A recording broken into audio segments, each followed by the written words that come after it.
Muy buenos días con todos. Hoy vamos a comenzar con el estudio de la endocrinología.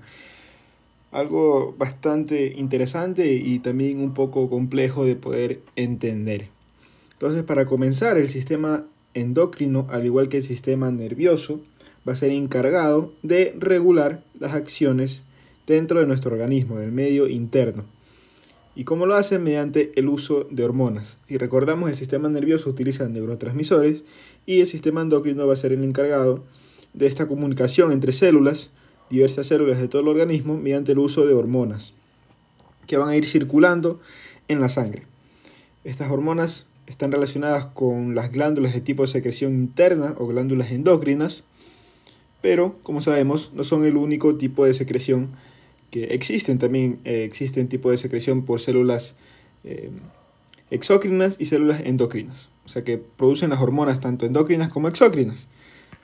La diferencia entre las mismas está en que las hormonas endocrinas van a vertir su contenido directamente hacia el torrente sanguíneo y las exócrinas van a pasar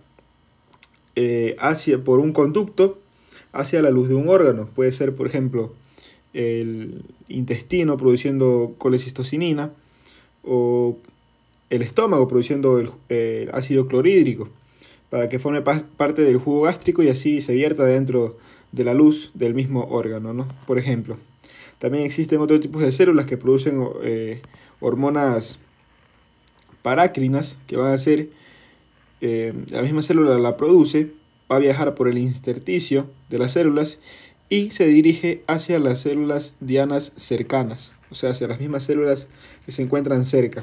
Estas son las células parácrinas y las autócrinas, pues, como el mismo nombre lo dice, auto, hacia sí mismo. Estas mismas células o las hormonas que van a secretar estas células, van a hacer su efecto en ellas mismas.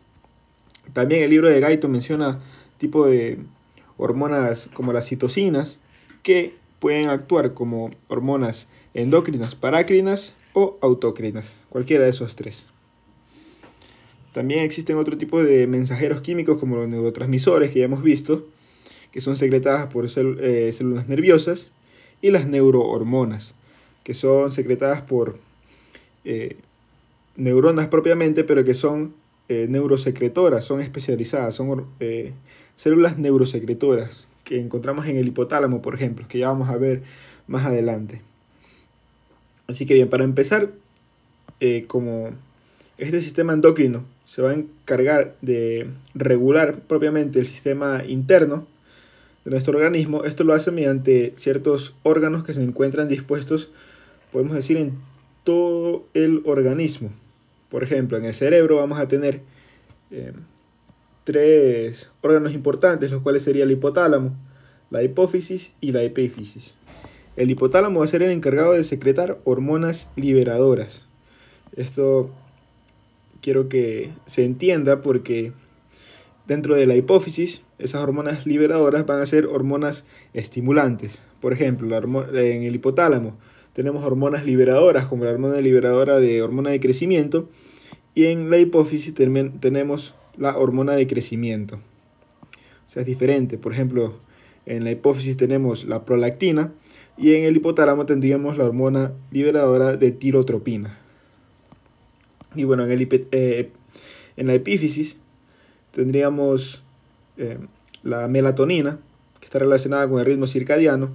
Después tenemos el timo, como otra glándula endocrina, encargada de secretar las famosas hormonas tiroides. Después tenemos, si hacemos una vista hacia posterior de la tiroides, 4 glándulas que se conocen como las glándulas paratiroideas, que van a secretar la hormona paratiroidea. Fácil también. Después tenemos el corazón, por ejemplo, también va a secretar a nivel de las aurículas el péptido natriurético auricular. El estómago secreta gastrina, por ejemplo. El páncreas, importante, que tiene el páncreas tiene una porción tanto endocrina como exócrina, y la endocrina va a ser la encargada de secretar insulina, glucagón.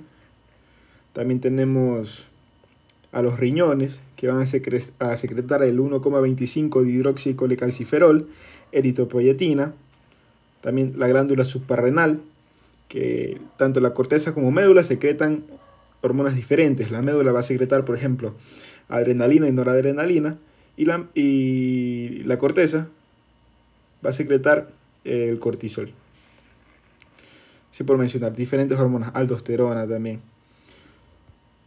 Y a nivel de las gónadas, vamos a tener en las mujeres los ovarios, encargados de producir estrógeno y progesterona, y a nivel de los hombres, los testículos producen testosterona, principalmente.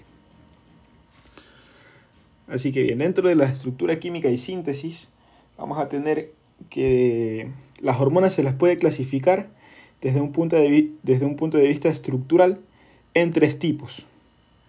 Pueden ser hormonas peptídicas o proteicas, o sea, derivadas de las proteínas y de los péptidos o péptidos. Después tenemos las hormonas esteroides, derivados del colesterol.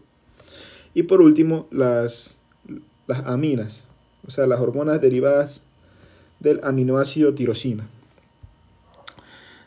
Aquí lo importante, por ejemplo, en las aminas, en las derivadas de la tirosina, es que van a proceder, o sea, se van a formar a partir del aminoácido tirosina, como la noradrenalina y la adrenalina, o como también las hormonas tiroides. Las hormonas tiroides derivan de la tirosina para formar, cuando se unen al yodo, ya sea 3 o 4 yodos, van a formar la T3 y la T4. Después las hormonas esteroides van a derivar del colesterol, que son 3 grupos exilo y un grupo pentilo, de los cuales se van a formar, por ejemplo, estradiol, progesterona, cortisol, testosterona y aldosterona también. Y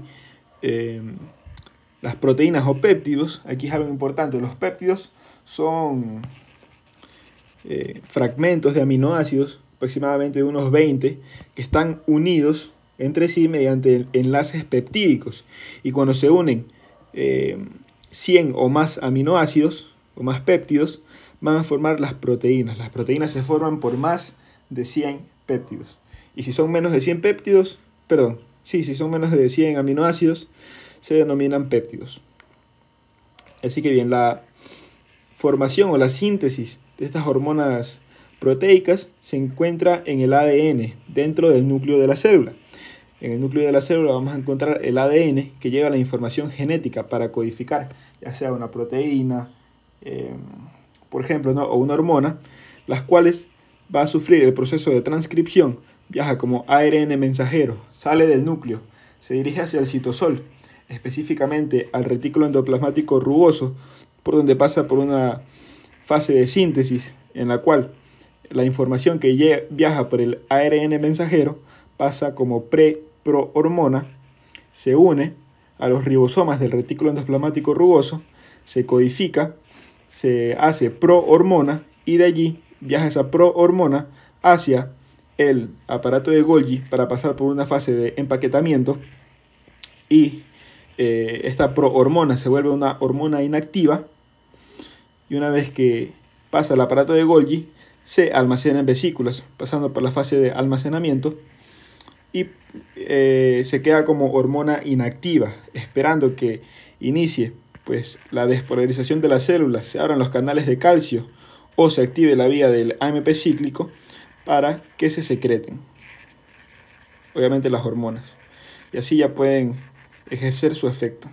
O sea, lo importante es que se almacenan como hormonas inactivas, a esperar a que llegue el estímulo para que se puedan ejercer su acción, su efecto. Entonces, recapitulando, la síntesis de las hormonas proteicas comienza con una fase de síntesis dentro del núcleo por la transcripción del ADN en ARN mensajero, pasa por una fase de empaquetamiento una vez que se une al retículo endoplasmático rugoso, los ribosomas encargados de formar proteínas como tal, van a pasar a esta futura hormona como prohormona. De allí se almacena, fase de empaquetamiento, de almacenamiento, se vuelven hormonas inactivas y se esperan hasta que llegue el estímulo que activa los canales de calcio regulado por voltaje o la vía del AMP cíclico para que se secrete las hormonas, obviamente, y ejercen su efecto sobre su órgano diana. Bueno, después tenemos, me olvidé de mencionar que este es un tipo de clasificación, ¿no?, según su estructura química de las hormonas, pero también se las puede clasificar de otro tipo, depende de su solubilidad, si son liposolubles o si son hidrosolubles. Si son hidrosolubles, como el nombre lo dice, solubles en agua, van a ser capaces de viajar por el torrente sanguíneo, por la sangre, de forma libre, ya que si recordamos, la sangre está compuesto principalmente de un 60% de plasma, y ese plasma está compuesto en su mayoría por agua. Entonces las hormonas pueden viajar de forma libre. Pero ¿qué pasa con las hormonas liposolubles? Estas hormonas liposolubles no pueden penetrar la membrana no pueden entrar a la sangre, por lo que lo hacen mediante una proteína de transporte. Entonces esta proteína de transporte las lleva por el torrente sanguíneo hasta que lleguen a su órgano diana, por ejemplo. De allí difunden e ingresan, como son liposolubles, ingresan por la membrana de la célula diana, y sus receptores se van a encontrar en el citosol o dentro del núcleo. O sea, tiene receptores intracelulares, estas hormonas liposolubles. Tienen receptores intracelulares porque son hormonas liposolubles que pueden penetrar fácilmente la membrana plasmática de la célula, y obviamente no se almacenan en vesículas porque esas vesículas son liposolubles también. O sea, se forma de lípidos y no se pueden almacenar porque son hormonas liposolubles. Después las hormonas hidrosolubles, como viajan directamente por el torrente sanguíneo de forma libre, llegan a su célula diana y se unen a receptores de la membrana, receptores que se encuentran en la membrana. Esto es importante. Y bueno, pueden estar asociados con receptores de proteína G, y asimismo activan la vía del AMP cíclico, por ejemplo. Y así que bien. Después, bueno, ya había mencionado el transporte, ahora hablemos un poco de el tipo de retroalimentación que existe a nivel hormonal. Pues, ¿qué puede pasar? Tenemos, si recordamos un poco, existen dos tipos de retroalimentación. La retroalimentación positiva y la negativa. Aquí la diferencia, vamos a empezar con la negativa. La negativa, pues llega al estímulo. Este estímulo altera la homeostasis, el medio interno, ya sea aumentando o disminuyendo, por ejemplo, si hablamos de la hormona de crecimiento, pues estimula lo que viene siendo la producción de la hormona de crecimiento. Estos son captados por los receptores que se encuentran por todo el organismo, como vasoreceptores, quimiorreceptores en el seno carotídeo o la arteriola eferente del riñón, y las envían hacia el centro del control, que sería el hipotálamo. Y este hipotálamo procesa la información y manda unas señales que provoca el cambio, por lo general un cambio opuesto. Si al principio era, por ejemplo, niveles bajos de azúcar, o sea que necesita energía, necesita que las células crezcan, pues lo que va a hacer el hipotálamo es enviar la acción opuesta, aumentar la secreción de hormona de crecimiento. O sea, resumiendo un poco, un estímulo, llega un estímulo que tiene una acción. Esta acción va a ser receptada, obviamente, por unos receptores, viajan hacia el centro del control envía una señal que va a ser opuesta. Esto es lo importante aquí. Retroalimentación negativa hace una acción opuesta al estímulo principal. Después tenemos la retroalimentación positiva, que en este caso vamos a poner de ejemplo la hormona luteinizante, que tendríamos el hipotálamo. Esta es la adenohipófisis.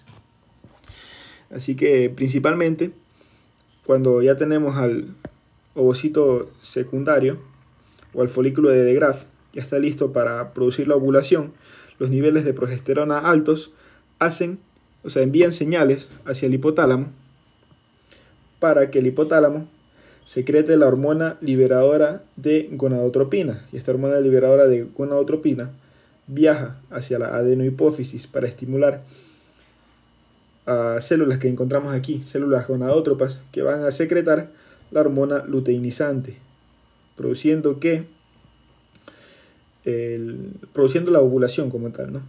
La salida del ovocito secundario.